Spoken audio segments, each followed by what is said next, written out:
In this video, I will show you how to change Gmail password in PC.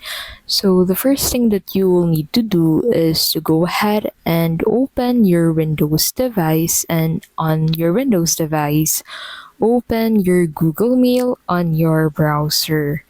Now, once you have opened your Google Mail, go ahead and click on the top right of your screen and click on Manage Your Google Account.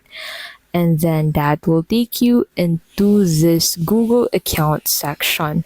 So head over into the security tab by clicking on the security tab, scroll down and then click on password under the how you sign into Google, and that will take you here. So you need to enter your password before you can create a new password.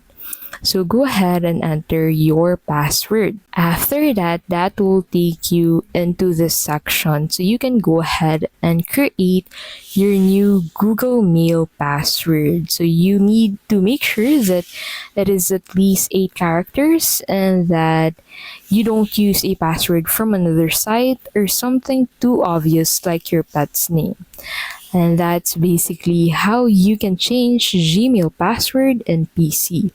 If this video was helpful, please don't forget to give this video a like and subscribe into our channel to keep updated with our latest videos.